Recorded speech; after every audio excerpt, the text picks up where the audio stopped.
Assalamualaikum warahmatullahi wabarakatuh. Alhamdulillah wassalatu wassalamu ala Rasulillah wa ba'd.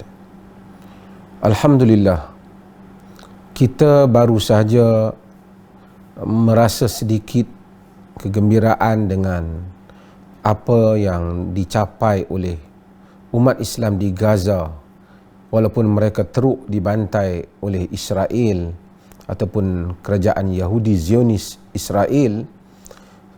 Kali ini kelihatan tindak balas yang mereka lakukan terhadap Tel Aviv dan juga kawasan-kawasan lain yang merupakan penempatan Yahudi yang zalim dan jahat telah memberikan kesan ketakutan dan mengancam kaum yang sangat melampau itu. Kali ini saya ingin membicarakan tentang satu tajuk yang saya rasa penting, kerana ramai orang bertanya kepada saya, apa akhirnya kesudahan Israel?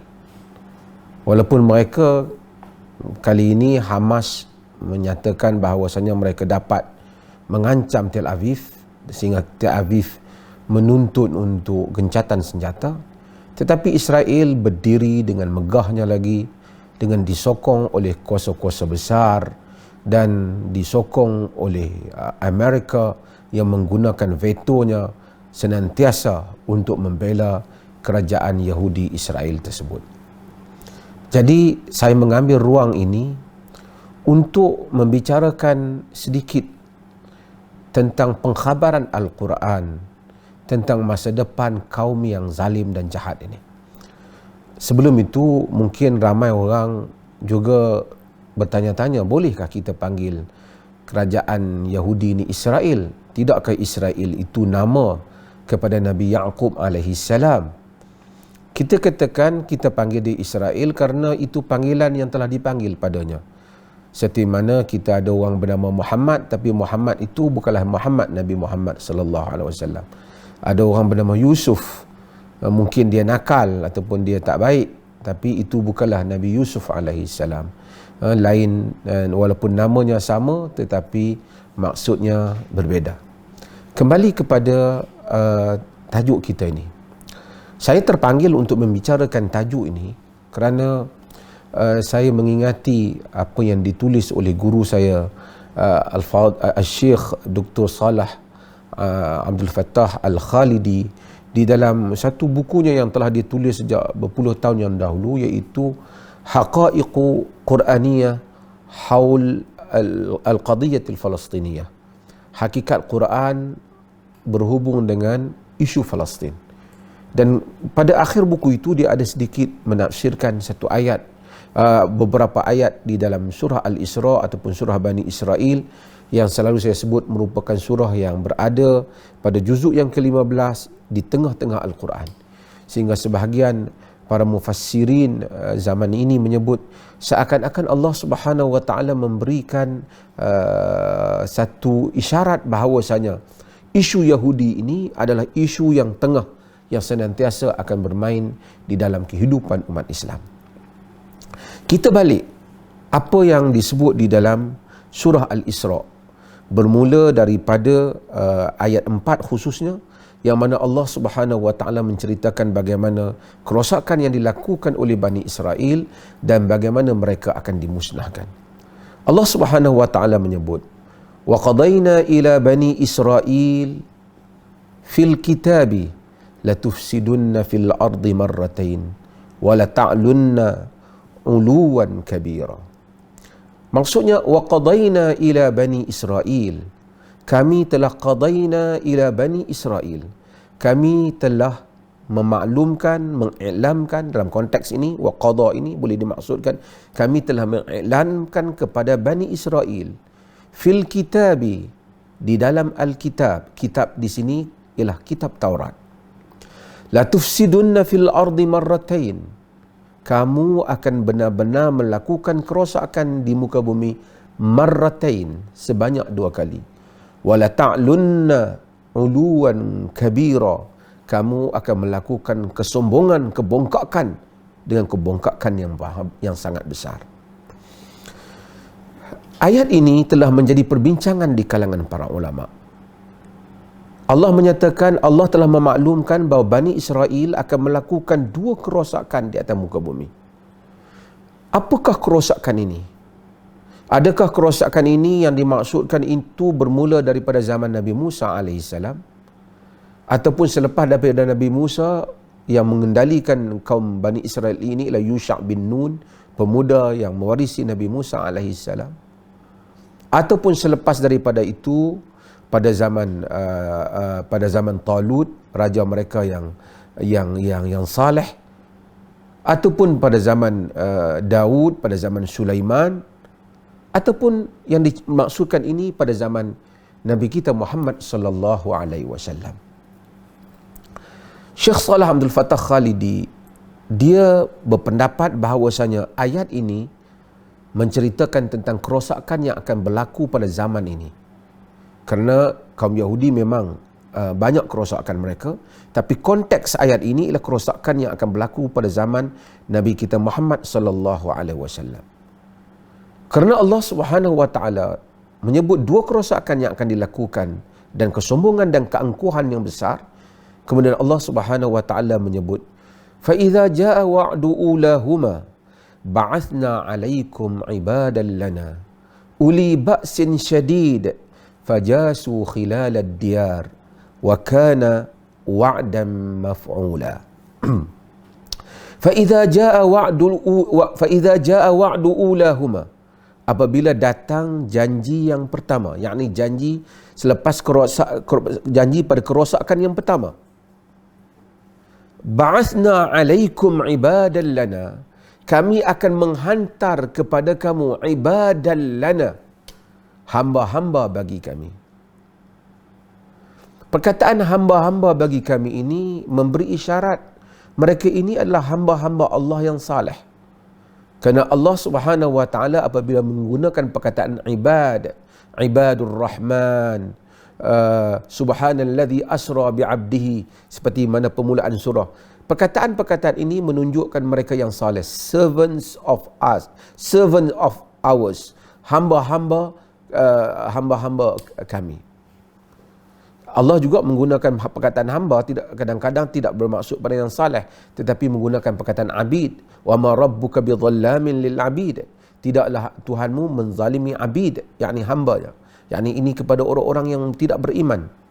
Adapun perkataan ibadan lana memberi seakan isyarat bahawasanya hamba-hamba yang saleh, ibadan yang benar-benar menjadi hamba Allah. Fa idza jaa wa'du ulahuma, apabila datangnya pada janji yang pertama, yakni kerosakan yang pertama yang dilakukan oleh Bani Israel, ba'athna 'alaikum ibadan lana, kami akan hantar ke atas kamu hamba-hamba bagi kami, yakni mereka ini orang-orang yang saleh, hamba-hamba yang saleh. Apa ciri mereka ini? Uli ba'sin syadid fajasu khilalad diyar, mereka itu mempunyai kekuatan yang dahsyat. Fajasu khilalad diyar, mereka akan menerjah, mereka akan menjelajah seluruh kampung halaman kamu. Wa kana wa'dan maf'ula, dan ini adalah janji yang telah terlaksana. Maksudnya kejadian ini telah terlaksana. Siapakah hamba-hamba ini? Di kalangan mufassirin dahulu mereka menyatakan macam-macam. Ada yang menyatakan Banu Khatnasar. Banu Khatnasar ni Nebuchadnezzar yang disebut, iaitu yang memerintah Babylon, yang memusnahkan bangsa Yahudi dan penulisan-penulisan mereka dalam sejarah. Tapi tentera mereka ini tidak menjadi ibadan lillah, tidak menjadi ibadan lana, tidak menjadi hamba Allah. Banyak pendapat dalam tafsir. Syekh Salah Al-Khalidi dia menyatakan, dia mentarjihkan yang dikatakan kejadian yang dimaksudkan, kerosakan pertama yang kemudian Allah mengutuskan hamba-hambanya yang uli ba'sin syadid wajasu khilalad diyar, yang mempunyai kekuatan yang dahsyat, yang akan menjelajah dalam kampung halaman mereka. Mereka ini ialah para sahabat Nabi sallallahu alaihi wasallam. Peristiwa itu ialah peristiwa peperangan Khaybar. Jadi kerosakan yang pertama apa? Maka dengan itu kerosakan pertama ialah kerosakan Yahudi yang Yahudi buat di Yathrib. Yahudi mereka datang ke Yathrib yang kemudian bertukar menjadi Madinah. Mereka bercampur dengan orang Arab. Mereka duduk di Fadak. Mereka duduk di Khaybar.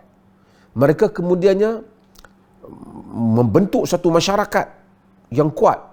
Macam juga di Palestin ataupun di Palestin hari ini, mereka daripada luar datang kemudian mereka membentuk satu masyarakat mereka, sombong dan bangga diri, menindas orang lain. Demikian mereka lakukan di Madinah.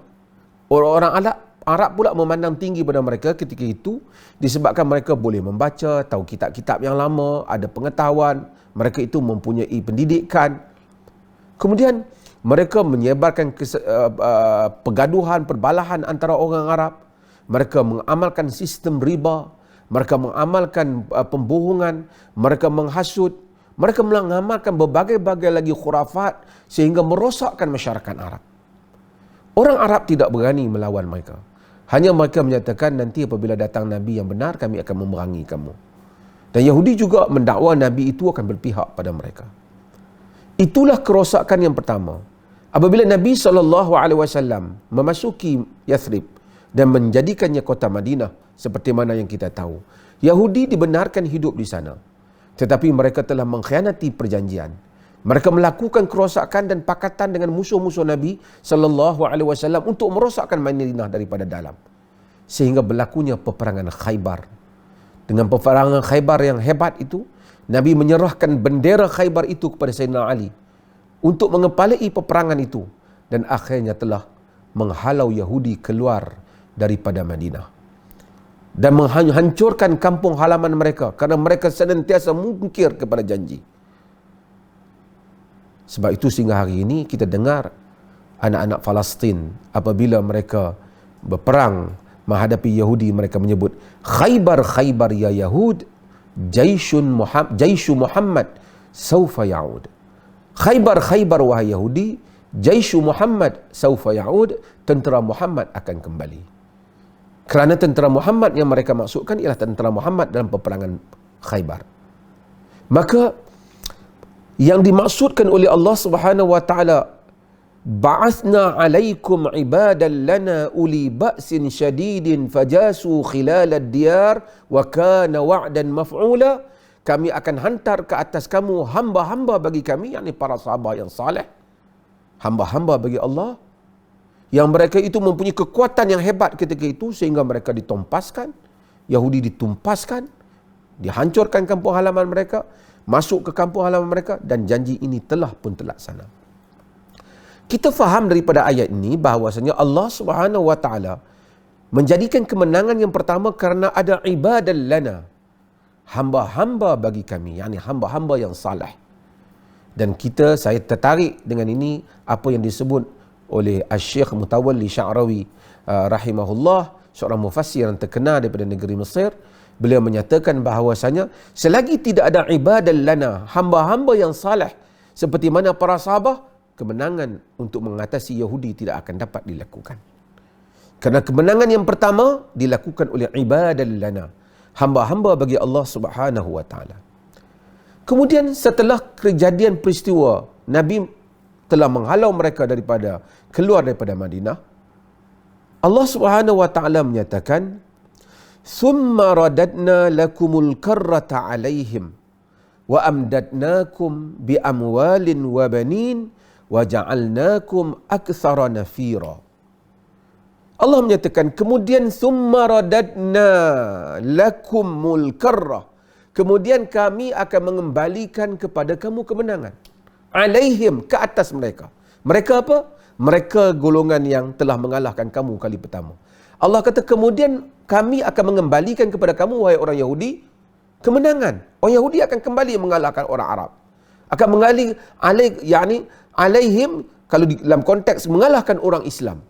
Summa radadna lakumul karrata alaihim, kemudian kami mengembalikan kepada kamu kemenangan, kekuasaan ke atas mereka, yakni ke atas kumpulan yang telah mengalahkan kamu pada kali yang pertama. Para sahabat dah tak ada, orang Islam datang yang kemudian mereka bukan lagi menjadi ibadan yang saleh, mereka tidak lagi mempunyai ciri-ciri seperti sahabat, mereka kembali dikalahkan oleh orang Yahudi. Allah menyatakan, kemudian kami kembali kepada Yahudi. Wa amdadnakum bi amwalin wa banin, kami akan membanyakkan kepada kamu dengan harta, benda dan anak pinak. Yakni Yahudi akan jadi banyak harta. Dan juga ramai, daripada sedikit Yahudi juga akan jadi ramai. Walaupun telah kononnya dibunuh dalam Holocaust, telah dibunuh oleh Hitler, tetapi Yahudi dengan jumlahnya sudah meningkat. Walaupun tidaklah seramai kaum Arab, tapi mereka lebih ramai daripada yang sebelum. Dan kemudian Allah menyatakan, وَجَعَلْنَاكُمْ أَكْثَرَ نَفِيرًا, dan kami jadikan kamu yang paling banyak mendapat sokongan. Siapa sokong? US sokong, Barat sokong, kuasa-kuasa besar sokong, dunia sokong. Exactly apa yang berlaku pada zaman kini.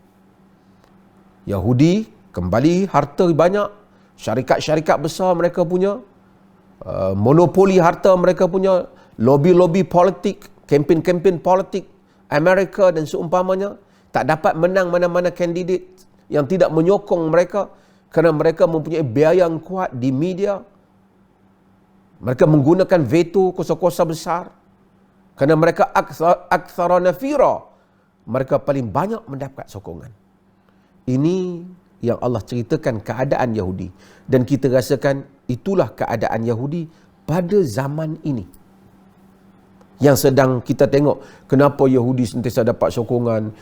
Kita buka Facebook, dia punya syarikat yang besar-besar, dia punya ini, dia besar-besar, dia punya. Wa amdadnakum bi amwalin wa banin, kami membanyakkan untuk kamu harta benda dan anak pinak. Kenapa US sokong dia? Kenapa kuasa besar mereka? Wa ja'alnakum aktsara nafira, kami jadikan kamu paling banyak orang sokong. Yang ini Allah takdirkan hal itu berlaku pada mereka. Ini adalah zamannya. Kemudian Allah Subhanahu wa taala menyatakan di atas sifat rahmat Allah, in ahsantum ahsantum li anfusikum. Jika kamu berbuat baik, kamu berbuat baik pada diri kamu sendiri. Wa in asa'tum falaha, jika kamu buat jahat, maka jahat itu balik kepada diri kamu sendiri.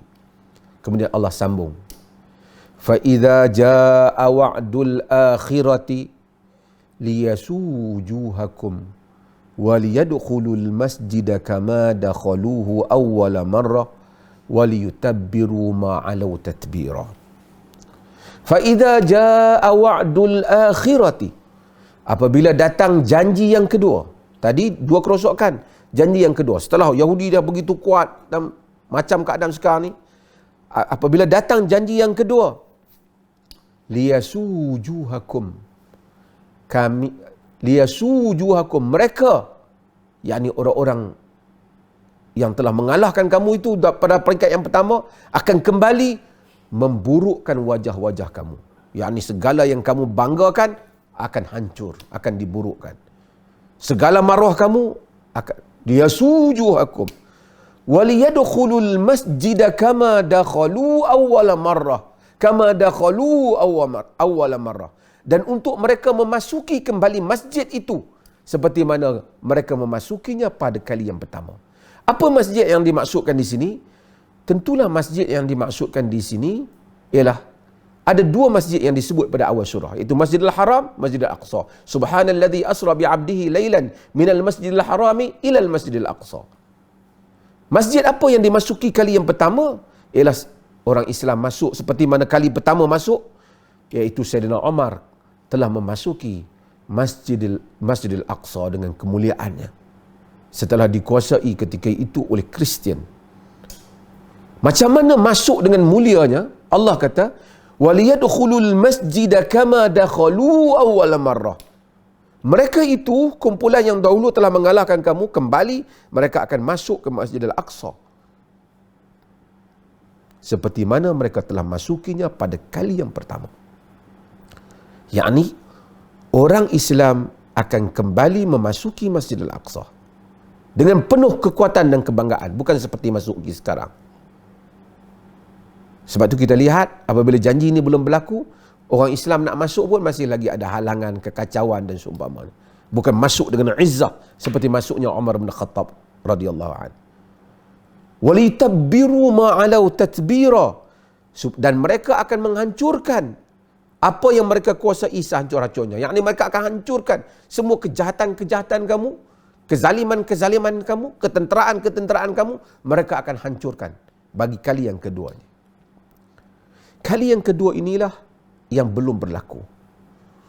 Tetapi di dalam ayat surah Al-Isra ini juga, ayat 104, Allah menyatakan, فَإِذَا جَاءَ وَعْدُ الْآخِرَةِ جِئْنَا بِكُمْ لَفِيفًا. Apabila datang janji yang terakhir, di sini janji yang pertama dan janji yang akhir. Ramai mufassirin menyebut janji yang akhir itu di akhirat.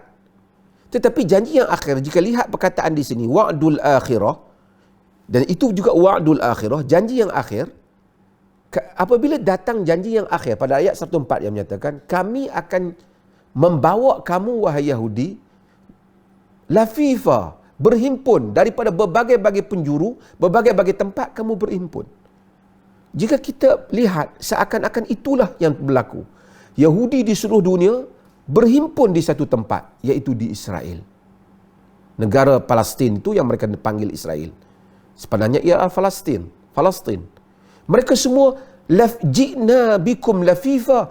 Seakan Allah bawa mereka datang daripada US, datang daripada UK, datang daripada Perancis, France, datang daripada merata-rata, semua kembali berhimpun di Palestin. Ji'na bikum lafifa. Kami akan bawa kamu daripada berbagai-bagai berhimpun di situ. Selepas daripada itu, kemudian Allah kata, kalau kita gabungkan ayat itu dengan ayat yang dalam ayat yang ketujuh ini, fa idza jaa wa'dul akhirati liyasujuhakum, apabila datang janji yang akhir itu, akan diburukkan wajah kamu, dimuramkan wajah kamu. Mereka akan memburukkan wajah kamu, mereka akan memuramkan wajah kamu, mereka akan menjatuhkan imej kamu. وَلِيَدْخُلُوا الْمَسْجِدَ كَمَا دَخَلُوهُ أَوَّلَ مَرَّةٍ, dan mereka akan memasuki masjid seperti mana mereka memasukinya kali yang pertama. Kemudian Allah sambung, asa rabbukum an yarhamakum, mudah-mudahan Tuhan kamu merahmati kamu, in udtum udna, jika kamu kembali pada perangai yang lama, kami akan kembali semula mengambil tindakan kepada kamu. Ayat ini saya ingin sentuh pada musim ini supaya kita tahu bahawasanya walaupun apa keadaan yang berlaku, sebab janji Allah akan terjadi insya-Allah. Sehingga sebahagian para ulama apabila melihat Yahudi berhimpun di Palestin, mereka menyatakan ini adalah janji Allah. Ji'na bikum lafifa, kami akan bawa kamu semua berhimpun di satu tempat, kemudian akan berlakulah liyasujuhakum, orang-orang Islam akan memburukkan wajah mereka dan memasuki Masjidil Haram, Masjidil Aqsa, dan waliyutabbiru ma'alau tatbira, dan akan memusnahkan mereka dengan semusnah-musnahnya. Ini adalah merupakan tafsir daripada surah Al-Isra ini. Mudah-mudahan Allah Subhanahu wa taala menjadikan kita dapat menyaksikan janji ini dan kemenangan untuk orang-orang Islam apabila menunaikan seperti mana yang Allah jadikan ibadah lana, memasuki kembali Al-Masjidil Aqsa insya-Allah. Mudah-mudahan Allah rahmati kita. Sekian, wassalamualaikum warahmatullahi wabarakatuh.